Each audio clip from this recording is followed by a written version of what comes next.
La finale de la Coupe d'Afrique des Nations Maroc 2025 sera sans doute l'une des plus célèbres de l'histoire, car jamais une finale n'a été aussi perturbée.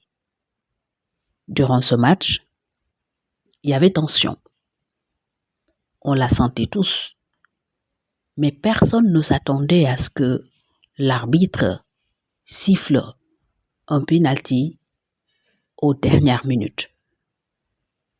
Penalty qui va révolter l'équipe nationale du Sénégal, le sélectionneur notamment, au point qu'il demande à ses joueurs de rejoindre les vestiaires, de quitter donc le terrain. Ce n'est pas que le penalty, mais c'est parce qu'avant juste quelques minutes, l'arbitre a refusé au Sénégal un but parce qu'il avait sifflé une faute très discutable selon certains. Ce penalty aussi était jugé très discutable, pour ne pas dire injuste côté sénégalais. Ce qui fait donc que le match a été interrompu par cette décision de Pape Thiaw, le sélectionneur du Sénégal, d'abandonner. Mais cet abandon, Sadio Mané l'a bien mesuré. Il était convaincu presque que ce n'était pas la bonne décision. Alors il a fait preuve d'humilité. Sadio n'a pas suivi son sélectionneur.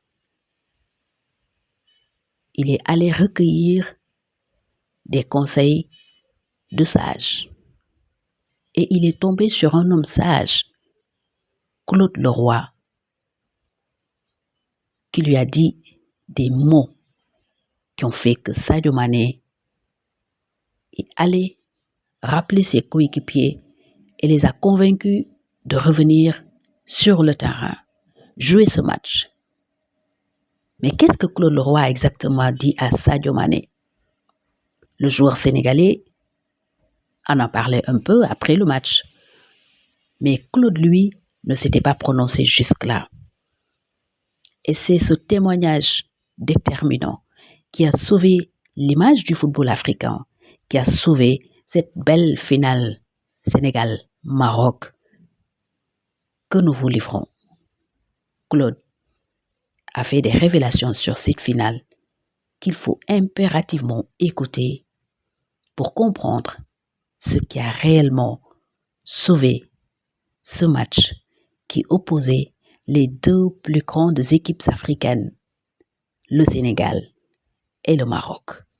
Voici Claude Leroy qui a été consulté par Sadio Mané, qui aussi allait recueillir les conseils de Latji Diouf et de Mamadou Niang, tous d'anciens internationaux du Sénégal. Il est arrivé vers moi, il allait vers le vestiaire, il m'a vu, il est venu vers moi, il m'a dit « Tu ferais quoi ?» Voilà, aussi simplement que ça, je lui ai dit « Va chercher tes potes et ramène-les sur le terrain. Voilà, donc ça a duré, je pense, 4 ou 5 secondes. Et lui, je sais pas, c'est toi Eric qui disait, il était dubitatif. Ouais. Tout le staff était parti de façon inconsidérée, l'immense majorité des joueurs aussi. Lui se posait la question, donc il allait rejoindre quand même ses coéquipiers, mais quelque part il se disait qu'il y avait quand même une grosse connerie qui allait être traitée. Et bon, peut-être que si je lui dis, vas-y, il rentre aussi avec tout le monde, bien évidemment, mais dès que je lui ai dit... Tu aurais offert la victoire au Maroc. Bon, hein. Non, j'ai rien dit d'autre, je n'avais pas à intervenir là-dessus, effectivement, je n'avais rien à faire là, mais comme j'ai regardé la première mi-temps dans les tribunes, tout le monde se levait à chaque début de commencement d'action, j'en ai eu marre, donc je suis descendu sur la pelouse, mes badges me permettaient d'être sur la pelouse, mais j'étais complètement de l'autre côté du stade. Et c'est quand j'ai vu que ça tout dégénérait et tout, que petit à petit, discrètement, j'ai traversé quelques... Claude Leroy fait quelques barrages. quelques barrages, des gros barrages pourtant.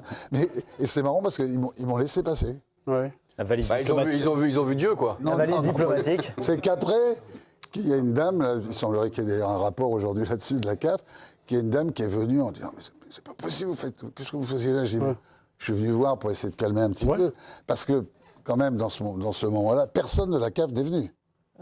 Personne n'est descendu pour leur dire, pour leur expliquer en trois. Personne.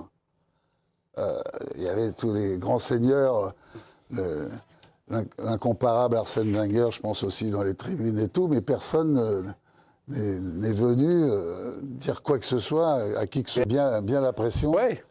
Et ben, il y avait déjà les 70 000 personnes de la finale qui n'ont pas lâché une seconde l'arbitre quand il était consulté. Et puis c'est vrai qu'il y avait un monde derrière lui. Alors les Sénégalais essayaient de faire un peu le ménage pour empêcher toutes ces personnes. Il y avait les stadiers, il y avait des gamins qui étaient chargés soi-disant de la sécurité, qui sont allés se battre un moment avec le remplaçant du gardien sénégalais pour lui piquer 3 fois sa serviette bleue alors qu'il y avait un déluge.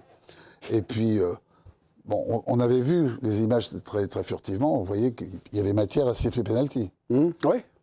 L'erreur, c'est que quelques minutes avant, il siffle beaucoup trop tôt la faute, ou ce qu'il considère comme une faute, au lieu de laisser l'action se dérouler et de voir si le but des Sénégalais était valable ou pas.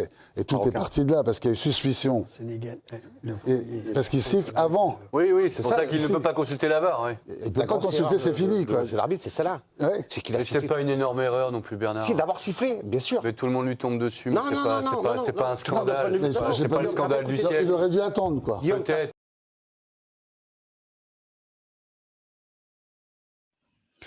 C'était donc là le témoignage exclusif de Claude Leroy qui revenait sur son entretien avec Sadio Mané, entretien qui a sauvé la finale de la Coupe d'Afrique des Nations, car comme il l'a dit, Sadio était très dubitatif et il est certain, selon Claude Leroy, que s'il lui avait dit de rejoindre ses coéquipiers, il l'aurait fait.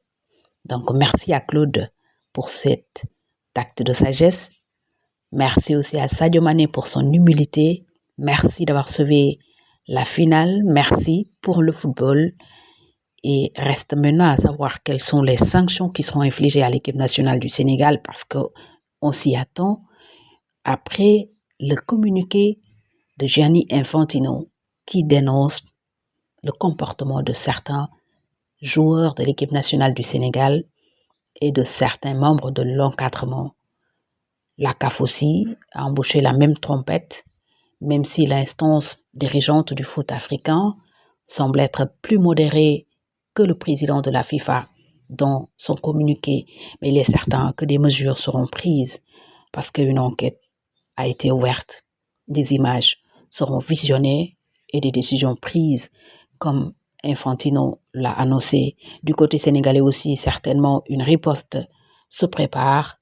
On verra la suite. En attendant, le Sénégal célèbre son trophée, le Sénégal célèbre sa 2e étoile et c'est tout mérité. Bravo aux Lions de la Teranga, vive le foot!